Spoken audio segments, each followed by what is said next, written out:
السلام عليكم ورحمة الله وبركاته. إن الحمد لله نحمده ونستعينه ونستغفره ونعوذ بالله من شرور أنفسنا وسيئات أعمالنا. من يهد الله فلا مضل له ومن يضلل فلا هادي له. أشهد أن لا إله إلا الله وحده لا شريك له وأشهد أن محمدا عبده ورسوله لا نبي بعده. اللهم صل وسلم على نبينا محمد عبده ورسوله وأبلغ رسول النبي الله. اللهم صل وسلم على نبينا محمد وعلى آله وصحبه أجمعين. اللهم انفعنا بما علمتنا وعلمنا ما ينفعنا وزدنا علما نافعا. الحمد لله على كل حال ونعوذ بالله من حال أهل النار. اللهم لا سهل إلا ما جعلته سهلا وأنت تقضي ما شئت سهلا. Jamaah hadirin hadirat yang sama-sama diberkahi oleh Allah Subhanahu wa taala, kita bersyukur kepada Allah karena alhamdulillah sampai saat ini Allah masih diberi nikmat yang begitu banyak terindah, iman, Islam, sehat, walafiat, dan nikmat panjang umur dan taufik hidayah dari Allah sehingga Allah mudahkan kita melaksanakan salat maghrib. Lanjutkan dengan diberikan kita kesempatan untuk bersama kepada alamin untuk ilmu yang tentunya kita berharap semoga amal ini menjadi amal soleh yang diterima oleh Allah Subhanahu wa taala. Salawat dan salam semoga tercurahkan kepada baginda Nabi Muhammad sallallahu alaihi wasallam, pada keluarganya dan para sahabatnya yang mulia dan utama, dan semoga Allah berikan kita istiqomah dalam iman Islam di atas sunnah Nabi kita sallallahu alaihi wasallam.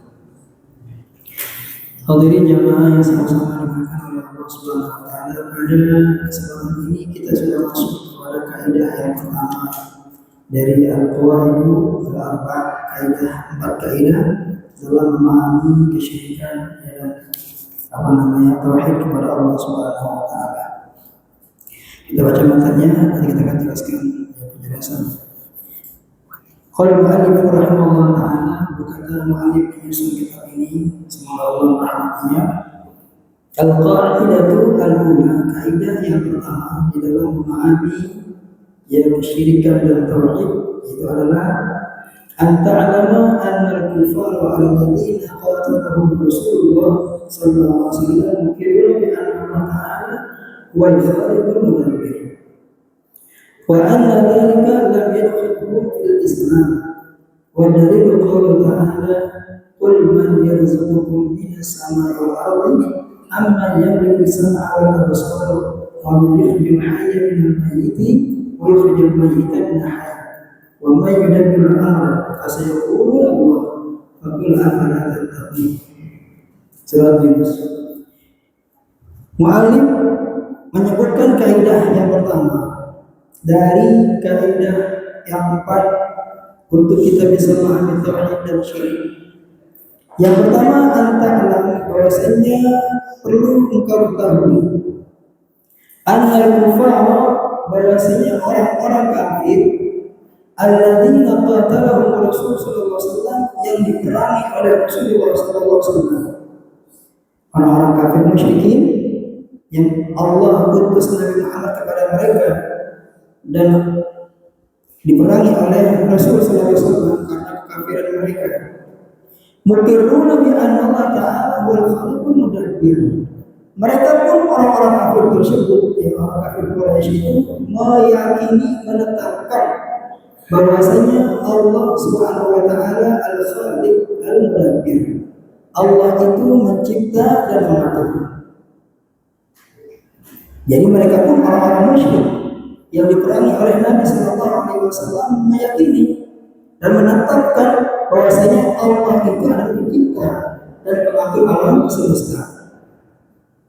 Wa anna dzalika lam yadkhulhum fil Islam. Bersamaan dengan itu, tetapi hal itu tidak bisa memasukkan mereka ke dalam Islam. Ya, namun demikian hal itu tidaklah menyebabkan mereka masuk ke dalam Islam, padahal mereka menetapkan bahwasanya Allah itu al-khaliq, pencipta. Allah itu al-mudabbir, pengatur alam semesta. Jadi mereka beriman kepada Allah.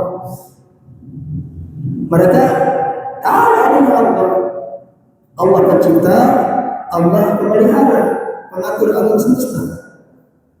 Tetapi keyakinan mereka itu, apa yang mereka tetapkan itu tidak bisa memasukkan mereka ke dalam agama Islam. Jadi tidak cukup hanya meyakini, menetapkan Allah pencipta, Allah mengatur alam semesta. Dalilnya firman Allah Subhanahu wa taala yang berfirman, "Qul may yarzuqukum minas sama'i wal ardh." Katakanlah wahai Muhammad, man yarzuqukum, siapakah yang memberikan rezeki kepada kalian? Minas sama'i wal ardi, dari langit ataupun dari bumi. Amman yamliku sam'a wal absar, ataukah siapa yang menciptakan pendengaran dan penglihatan? Wa man yukhrijul hayya minal mayyit, atau siapakah yang bisa mengeluarkan yang mati minal mayyit, dari yukhrijul hayya minal mayyit, yang hidup dari yang mati, wa yukhrijul mayyita minal hayy, dan mengeluarkan yang mati dari yang hidup. Wa man yudabbirul amr, dan siapakah yang mengatur semua urusan? Fasayaquluna Allah, maka orang-orang musyrik itu mereka akan mengatakan Allah. Jadi mereka menetapkan bahwasanya Allah lah memberikan rezeki, menurunkan hujan dari langit, yang menciptakan pendengaran dan penglihatan, mengeluarkan yang hidup dari yang mati dan yang mati dari yang hidup, dan mengatur semua urusan. Fasayaquluna Allah, mereka akan mengatakan semua yang melakukan itu adalah Allah Subhanahu wa taala. Mereka menetapkan hal itu. Faqul afala tattaqun, maka katakanlah, mengapa kalian tidak bertakwa kepada Allah Subhanahu wa taala? Ini jadi poin pertama, yang tidak cukup seorang itu hanya mengakui Allah sebagai pencipta, Allah sebagai pemelihara, dan seterusnya. Bersamaan dengan itu, dia masih dikatakan orang yang musyrik, berbuat syirik kepada Allah dan diperangi oleh Nabi sallallahu alaihi wasallam. Jadi pengakuan rububiyah mereka bahwasanya Allah menciptakan segala sesuatu, mengatur alam semesta, itu menjadi batal dengan sebab perbuatan syirik yang mereka lakukan. Perbuatan syirik yang mereka lakukan.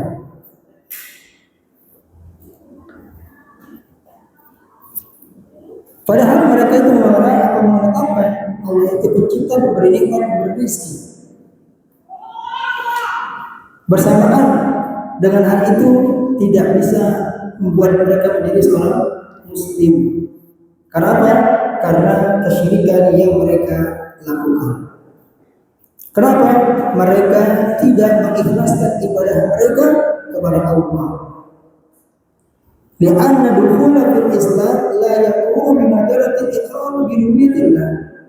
Karena sesungguhnya masuknya orang ke dalam Islam bukan hanya sebatas pengakuan, penetapan tentang rububiyah Allah. Allah mencipta, Allah memelihara alam semesta, itu tidak cukup. Juga Allah yang menetapkan bahwasanya Allah Al-Khaliq, Allah menciptakan alam semesta, wal razaq, memberi rezeki, wal mun'im, memberi nikmat, dan seterusnya. Bal la budda ma'a dzalika min al-isyani bila izin hadat iqrar. Bahkan seorang itu harus ia mendatangkan konsekuensi daripada penetapan yang dia yakini itu.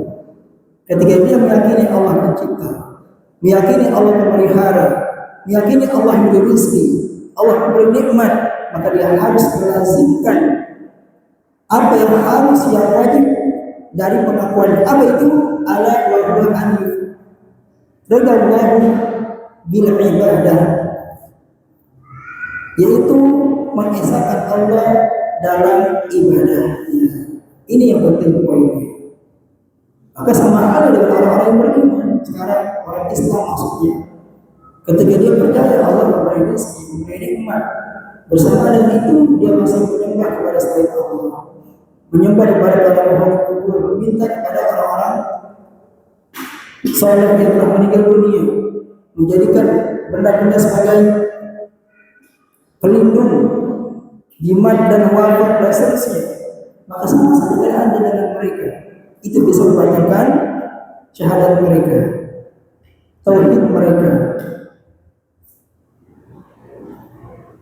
Kenapa?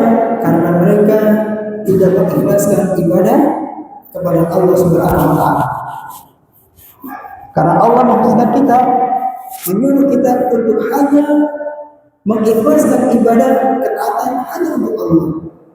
Tidak boleh dibarengi dengan kesyirikan. Semua ibadah yang kita lakukan harus benar-benar murni untuk Allah Subhanahu wa taala.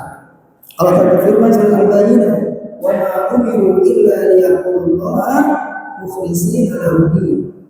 Dan tidaklah mereka diperintahkan illa liya'budullah, kecuali untuk beribadah kepada Allah mukhlishina lahu-din, dengan mengikhlaskan ibadah untuk Allah, punasa sebagai agama yang lurus.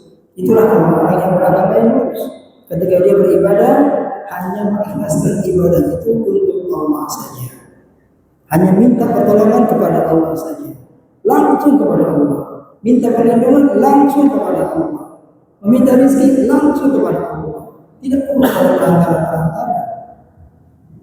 Langsung saja. Dan jangan malu, jangan minder, saya ini orang banyak dosa. Kalau saya minta kepada Allah mungkin tidak akan diterima, tidak akan dikabulkan. Kata siapa? Itu talbis iblis. Suruh kita untuk mendatangi kuburan orang soleh, minta kepada mereka, bahkan minta kepada mereka, ya Allah, agisna. Ya Rasulullah, madad ya Rasulullah, kau madad, minta bantuan, minta pertolongan. Semoga disyairkan sebagian orang, madad ya Rasulullah, madad ya Habibullah. Itu minta pertolongan kepada Rasulullah SAW. Ini yang menyalahi dakwah Nabi SAW. Yang Rasul memerintahkan, idza sa'alta fas'alillah wa idza ista'anta fasta'in billah.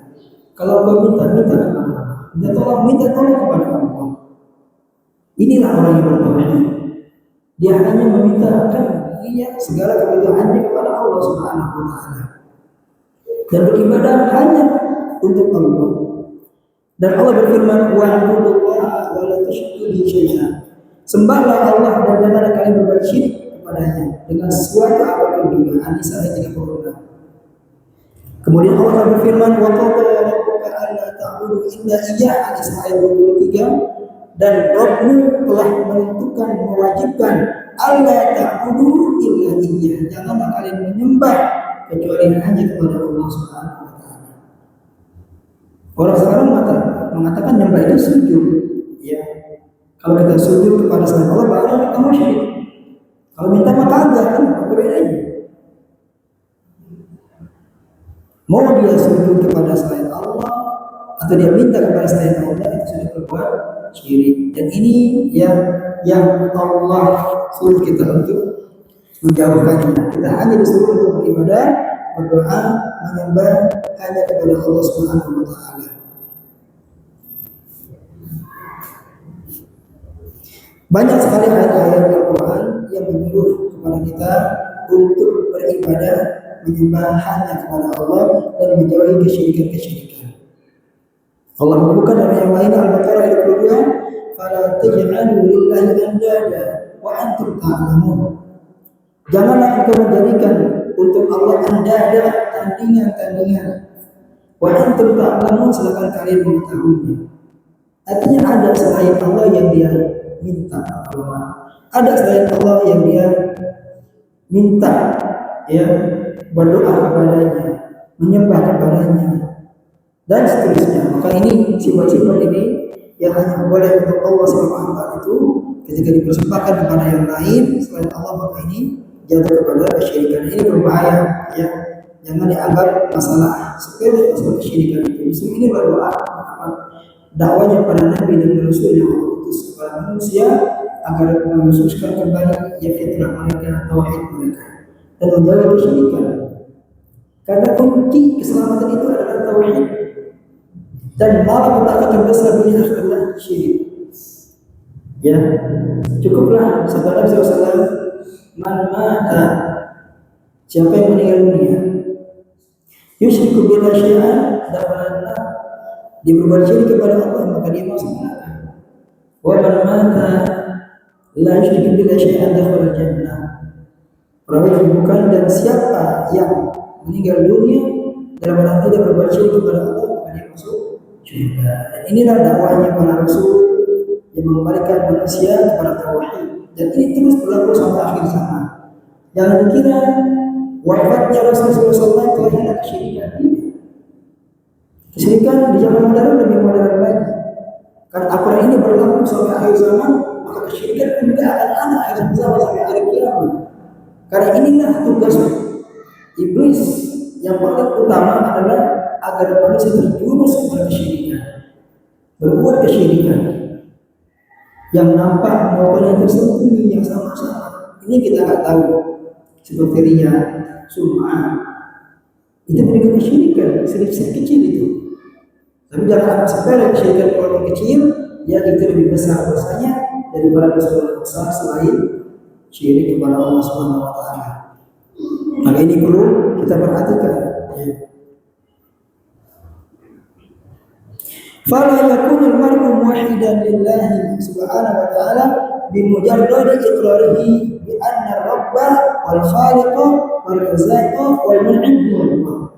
Maka tidaklah cukup seorang dikatakan muwahhid, ahli tauhid, mentauhidkan Allah dengan hanya sebatas penetapannya bahwasanya Allah adalah Tuhan, Ar-Rabb, Al-Khaliq, Pencipta, Ar-Razzaq, Pemberi rezeki, Al-Mun'im, dan lain-lain. Ini tidak cukup. La yakunu muwahhidan illa idza ja'a at-tauhid al-amali alladhi huwa ikhlasul ibadati lillah. Kecuali dia datang dengan mentauhidkan Allah Subhanahu wa taala dalam amalnya, yang dengannya dia ikhlaskan hanya untuk Allah Subhanahu wa taala. Inilah yang tauhid. Dia datang dengan amalan yang dia hanya persembahkan untuk Allah Subhanahu wa taala. Kemudian wa ifraduhu subhanahu biha duna siwa, dan hanya memasukkan, memfokuskan, menunjukkan ibadahnya itu kepada Allah duna siwa, tidak kepada selainnya. Bi alla yad'uha illa Allah, di mana dia tidak berdoa kecuali hanya kepada Allah. Wala yastaghithu illa billah, dan tidak minta tolong kecuali hanya kepada Allah. Wala yusalli wa yasjud wa yarka illa lillah, dan dia tidak salat, tidak sujud, tidak rukuk kecuali hanya untuk Allah Subhanahu wa taala. Wala yadba'u wa yanzur illa billah, dan tidaklah dia membeli, dia bernadar kecuali hanya untuk Allah, hanya karena Allah. Wala yatawakkal, dan tidak pula dia bertawakal, wa yarju, dan juga mengharap, wa yakhaf, dan takut illa min Allah, kepada Allah Subhanahu wa taala. Dia bertawakal hanya kepada Allah, bukan bertawakal kepada benda-benda, jimat-jimat, wafat-wafat. Ya, itu tawakal yang salah. Bisa saya ulang-ulang ya. Selama benda ini masih ada tangan saya akan selamat insya Allah. Itu kan udah syirik itu. Ya, syirik kecil.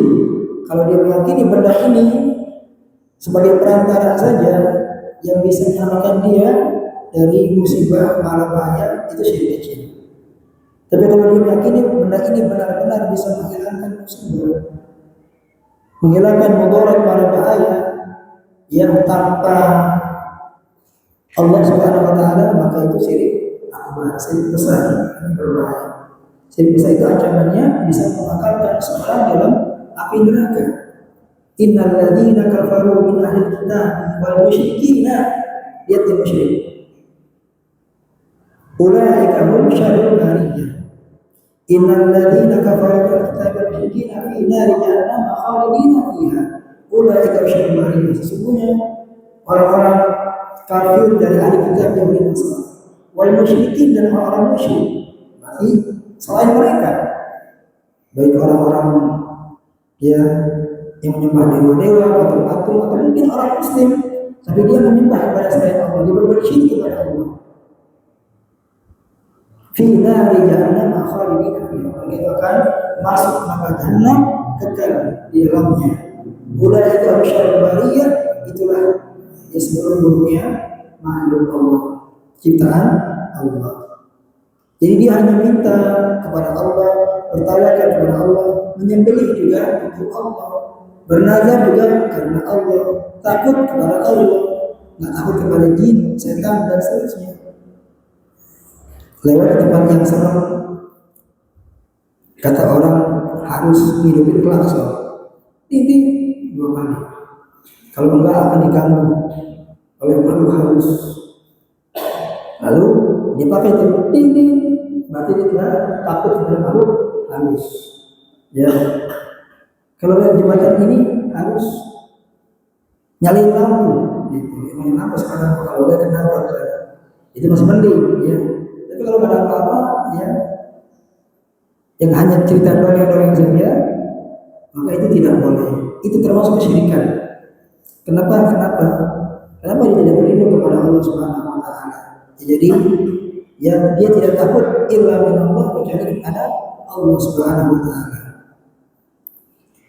Allah Taala berfirman, "Qul inna salati wa nusuki wa mahyaya wa mamati lillahi rabbil alamin, la syarika lahu wa bidzalika umirtu wa ana awwalul muslimin." Al-An'am ayat 163, 163. Katakanlah Muhammad, inna salati, sesungguhnya salatku, wa nusuki, dan juga ya sembelihanku, ibadahku, wa mahyaya, dan juga matiku, dan juga hidupku, wa mamati, dan juga hidupku, lillahi rabbil alamin, hanya untuk Allah Rabb Tuhan alam semesta. La syarika lahu, tidak ada sekutu baginya, wa bidzalika umirtu, dan untuk hal itulah aku diperintah, yaitu untuk mengesahkan Allah. Wa ana awwalul muslimin, dan aku termasuk ya orang yang pertama berserah diri. Jadi Allah perintahkan kita untuk menjadi orang-orang yang muslim, berserah diri hanya kepada Allah. Kalau dia berserah dirinya kepada benda-benda, jimat-jimat, patung-patung, penghuni kubur, dia belum muslim sepenuhnya.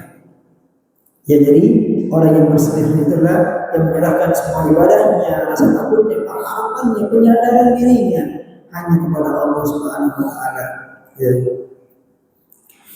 Wa man yatawakkal 'ala Allah fa huwa hasbuh. Siapa yang bertawakal kepada Allah, menyerahkan semua urusannya kepada Allah, fa huwa hasbuh, maka akan mencukupinya. Tapi siapa yang mewakilkan, menyerahkan urusannya kepada selain Allah, wukila ilaihi, maka dia akan serahkan dengan apa yang dia bertawakal kepadanya, dia akan ditolong oleh Allah Subhanahu Wa Taala. Kemudian maksud ayat ini adalah ibadah yang kita lakukan bihadat tauhid, yaitu dengan tauhid, wal ikhlasu lillah, wal ikhlasu lillah, dan juga dengan wal ikhlasu lillah, dan juga dengan mengikhlaskan ibadah untuk Allah Subhanahu Wa Taala. Allah telah berfirman surah Az-Zumar ayat 65, wa laqad uhiya ilaika wa ila alladziina min qablika la in asyrakta la yahbatanna 'amaluka wa la takunanna minal khasirin. Ini dia kesyirikan yang berbahaya. Di antara bahaya kesyirikan adalah bisa menghapus amalan seseorang yang dilakukan, amal solehnya. Allah berfirman, wa laqad uhiya ilaika, dan sungguh telah aku wahyukan kepadamu, wa ilal ladzina min qablika, dan kepada para nabi setelah engkau wahai Muhammad. Apa Allah wahyukan kepada mereka?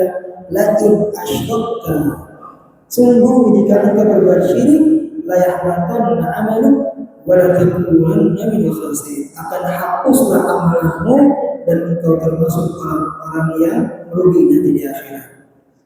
Balillah fa'budu wa kun minasyakirin, bahkan hanya kepada Allah hendaklah kalian beribadah, menyembah, wa kun minasyakirin, dan jadilah kalian orang yang bersyukur kepada Allah Subhanahu Wa Taala. Jadi ini seorang yang berbuat syirik, Allah ancam amalannya akan terhapus.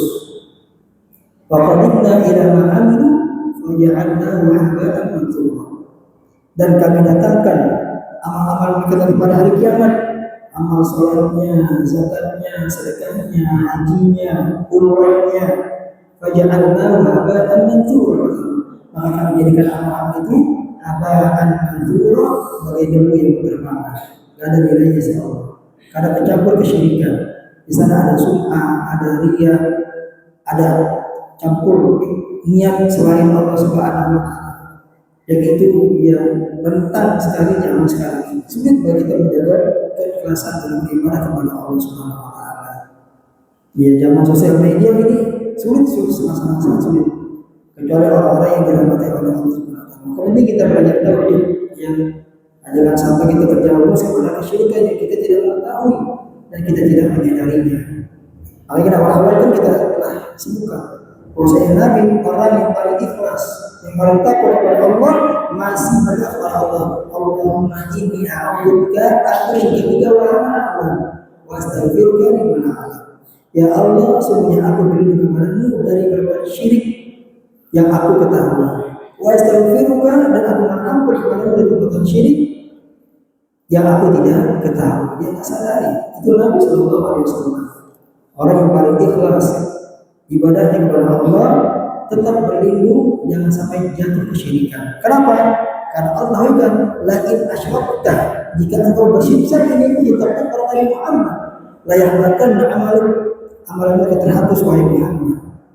Wala takunanna makhasidan kau benar akan menjadi orang rugi nanti di akhirat. Ini orang yang paling takwa, yang paling ikhlas. Allah wahyukan, Allah wasiatkan dengan hal yang demikian. Maka kita lebih harus berhati-hati lagi. Lebih berhati-hati lagi. Ini yang ilmu bagi kita semuanya. Jadi masalah syirik ini jangan dianggap sepele. Saya mau selamat dari syirik ini berbahaya. Saya mau orang yang ikhlas. Nah itu dia. Kalau dia merasa diri ikhlas, nanti dia bukan orang ikhlas. Tapi orang-orang itu dia berharap cemas. Apakah amal saya ini diterima oleh Allah atau tidak? Ikhlas karena Allah atau tidak? Sujud saya ini karena Allah atau tidak? Salat saya ini karena Allah atau tidak? Sedekah ini karena Allah atau tidak? Salat sunnah ini karena Allah atau bukan? Sedekah puasa kita ini karena Allah atau bukan? Itu harus dikoreksi. Jangan sudah merasa diri telah ikhlas. Ya, para sahabat yang amanah banyak, wahum yad'auna apa namanya?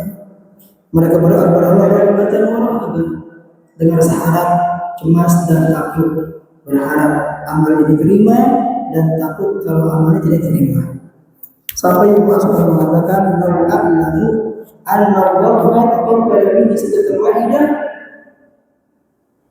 Demi Allah, seandainya aku mengetahui bahwasanya Allah menerima sujudku satu kali saja, dzalika khairun minad dunya wa ma fiha. Itu lebih baik dariku dari apa yang disediakan oleh dunia dan seisinya. Mereka mengatakan, sungguh tidak ada yang lebih aku harapkan kecuali kematian. Subhanallah. Kalau Allah terima sujudku, udah lebih baik aku mati. Kenapa? Innallaha yataqabbalu minal muttaqin. Allah itu hanya menerima yang amalan orang-orang yang bertakwa. Kalau udah diterima berarti orang bertakwa. Sementara kita nggak tahu apa kita ini diterima oleh Allah atau tidak, karena kita nggak tahu pula apa kita ini orang bertakwa atau bukan.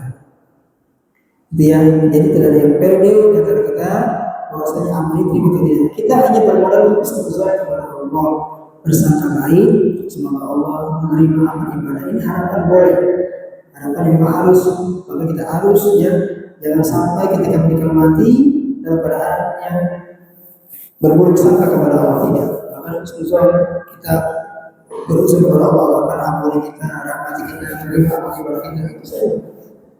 Baik setelah ya masa hidup kita atau setelah kematian kita.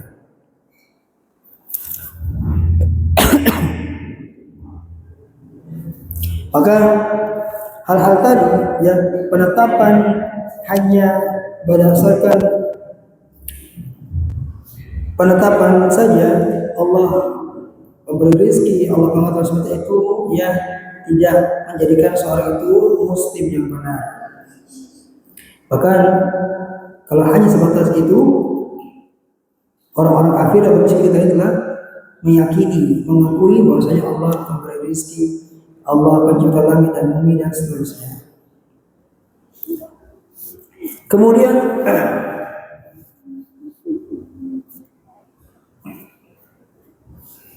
yang berikutnya adalah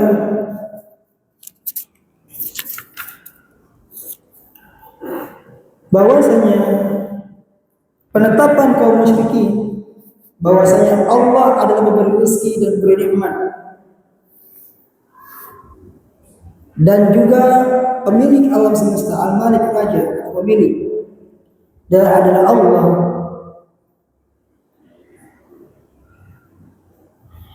Apakah hal itu bisa masuk kita mereka ke dalam Islam? Aw hal kanu bihadzal iqrar muwahhidin al-muslimin? Apakah dengan penetapan itu menyebabkan mereka itu orang-orang yang muwahhid, yang mengesahkan Allah, al-muslimin, orang-orang yang Islam? Jadi hanya sebatas penetapan pengakuan mereka, orang-orang musyrik, Allah itu mencipta, pengatur, pemberi rezeki, pemberi nikmat. Apakah penetapan ini lantas menjadikan mereka orang yang muwahhid dan menjadi muslim? Ya. Amhum ma'ahad al-iqrar al-musyrikuna billahi kufar. Atau penetapan mereka ini bersamaan, ya, mereka berbuat syirik, itu bisa membuat mereka menjadi kafir.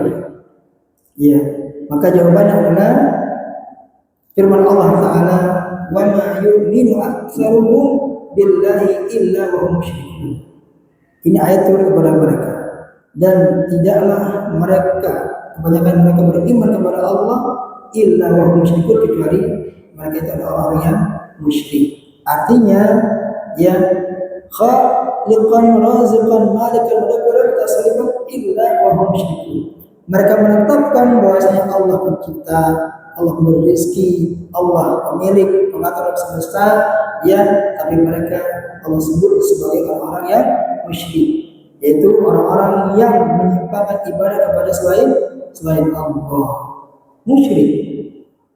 Berarti ini sama sebagai orang muslim yang mereka juga mengakui Islam. Mereka Islam, mengakui Allah pencipta, Allah pemelihara. Bersama dengan itu mereka ada yang minta kepada selain Allah, minta perlindungan kepada selain Allah, maka mereka disebut orang-orang musyrik. Ya. Jadi beda ya antara orang kafir dengan orang musyrik. Kafir itu adalah kafar itu menentang, ingkar. Kalau musyrik yang berbuat syirik masuk dengan Allah dan beribadah. Orang kafir sudah pasti musyrik. Ya. Musyrik ini menyembah kepada selain Allah. Orang kafir pasti dia menyembah selain Allah, kan begitu. Orang muslim dia juga bisa jatuh kepada perbuatan syirik dan pelakunya menjadi musyrik juga. Jadi nggak selamanya orang muslim itu muwahhid. Ada muslim musyrik, ada muslim muwahhid. Muslim yang muwahhid adalah orang muslim yang mengesahkan Allah dengan sebenar-benarnya pengesahan, penghambaan, ibadahnya hanya untuk Allah. Musyrik yang musyrik, orang-orang yang Islam dia, tapi dia berbuat syirik kepada Allah, kepada jimat-jimat, kepada dukun dia percaya. Ini kan musyrik. Percaya kepada hari sial, hari apes, hari suwe. Ini juga sama kemusyrikan juga. Ini kan berbahaya. Percaya kepada angka-angka, angka-angka sial gitu. Ini juga termasuk musyrik. Padahal dia orang Islam gitu. Jadi dia menganggap bahwasanya angka ini bisa mendatangkan kemudaratan. Angka 13, ya kan? Maka angka 13 itu ada sial. Jangan di batu hotel itu dia mengatakan angka 13. Nomor hotelnya 1 sampai 10, 11, 12, 14. 13 nya boleh ada. Gitu. Atau percaya nomor hoki dan tidak hoki. Ini nomor hoki nih, membawa keberuntungan. Itu salah orang jika berbuat syirik kepada Allah. Seolah-olah nomor itu memberikan pengaruh tentang rezeki seseorang. Padahal bukan itu maksud tujuan nomor cantik, nomor bagus itu bukan karena tidak hoki. Karena nomor yang cakep itu gampang diingat. Kemudian kalau punya bisnis apa-apa, hubungi nomor ini yang lebih gampang diingat. Ya, 00 08 78 7000 8000 kan gampang, ya kan? Itu lebih gampang. Memang 0878 1573 452 0 kan masih ribet kan itu kan berulang-ulang. Apa namanya berbeda-beda dalam satu nomor. Ya, maka itu Kita katakan kalau dia percaya bahwa itu bisa memberikan keuntungan, hoki, ya kan, maka dia telah berbuat syirik kepada Allah Subhanahu wa taala. Jadi intinya adalah pertemuan ini mengajarkan kaidah yang pertama, yang menetapkan hanya Allah mengatur, mencipta, memberi rezeki, beriman, itu tidak serta-merta menjadikan orang seorang muslim wahid, tapi dia harus mengisahkan ibadah hanya untuk Allah Subhanahu wa taala dan menjauhi kesyirikan. Kalau dia seperti itu, apa bedanya dengan orang-orang yang diperangi oleh Nabi SAW? Mereka orang musyrik itu mereka mengakui, meyakini bahwasanya Allah itu pencipta, memberi rezeki, mengatur alam semesta. Bersama dengan itu Allah sebut mereka musyrik dan diperangi oleh Nabi Shallallahu Alaihi Wasallam. Ya, karena kesyirikan yang mereka lakukan. Baik, kurang lebih mohon maaf, insya Allah kita akan sambung nanti pada kaidah yang kedua yang cukup selesai insya Allah. Mudah-mudahan dari apa yang kita sebutkan ini bermanfaat buat saya pribadi kepada jemaah semuanya. Kita mohon kepada Allah agar menjadikan kita termasuk ahli tauhid dan Allah lindungi kita dan keluarga dan kaum muslimin semuanya agar tidak terjatuh dari luar kesyirikan. Dan semoga Allah berikan taufik kepada kita untuk senantiasa bertaubat kepada Allah Subhanahu wa taala, meninggalkan kesyirikan-kesyirikan yang dijauhkan dari kesyirikan-kesyirikan baik yang nampak maupun yang tersembunyi. Yang benar dari Allah yang selanjutnya kembali agar saya yang baik kita cukupkan dengan majelis. Subhanakallahumma wa bihamdika asyhadu an la ilaha illa anta astaghfiruka wa atubu ilaik. Wa sallallahu ala nabiyyina Muhammadin wa ala alihi wa sahbihi ajma'in. Bila taufiq wal hidayah. Wassalamualaikum warahmatullahi wabarakatuh.